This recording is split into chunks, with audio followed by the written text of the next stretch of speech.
One of the very best things about being a woman is how much we love others. We are good at loving, we're good at caring for people, and we're good at thinking about other people's feelings.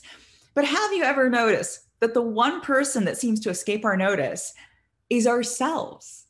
Say something nice to yourself and it falls flat. But if you say something nice to somebody else, you get to make them happy. So which is better?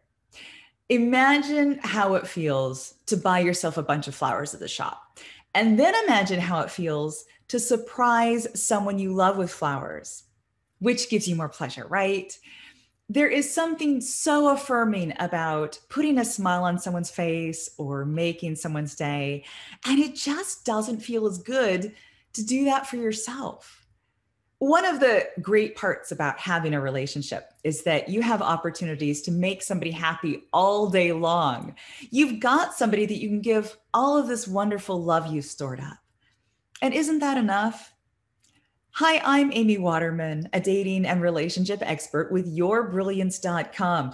And in this video, I want to show you a cool tool to help you love and value yourself in the same way that you love and value others.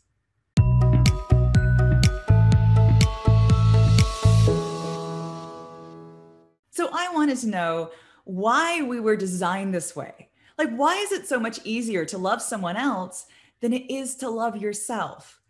You would think that if nature really wanted us to survive, we would all be complete egotists, worried about our own survival and no one else's. But scientists have discovered that our brains are wired for social rewards. Stuff like altruism, cooperation, compassion, all help us succeed in life, and they helped us survive as a species. Evolutionary biologists now believe that our tendency to do nice things for others, even at great cost to ourselves, is wired in us. Our generous, giving ancestors were more likely to survive and pass down their genes to future generations, probably because they were greatly loved and supported by everyone they helped.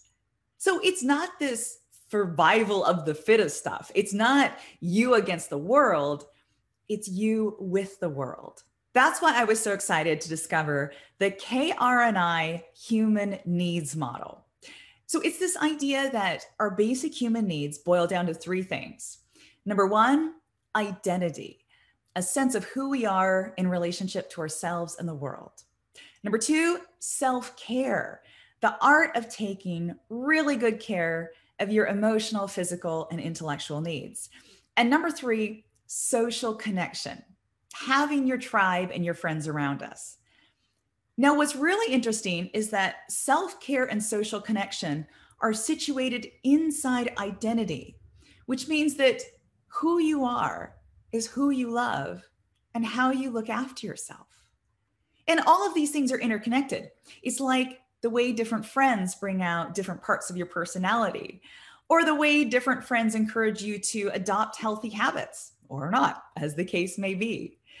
But ultimately, your social connections and your self-care are embedded in that bigger picture of who you see yourself as. So how you see yourself affects the people you let into your life and the way you look after yourself. Now, if you put adjectives in there like warm, supportive, caring, loving, then it stands to reason that you would prioritize having supportive, caring, and loving people in your life. And you would want to treat your own body, mind, and heart in a way that's warm, supportive, caring, and loving. So that's what it's like to be in complete integrity. It's all unified. But a lot of us have these parts at war with each other. So maybe there's a woman who sees herself as this amazing high value woman, but the way she treats herself doesn't reflect that high value. Or maybe she lets people into her life who don't treat her all that well. Do you think you're at war with yourself, or do you think you're unified in one direction? We'll try this exercise. Think about what you stand for as a person.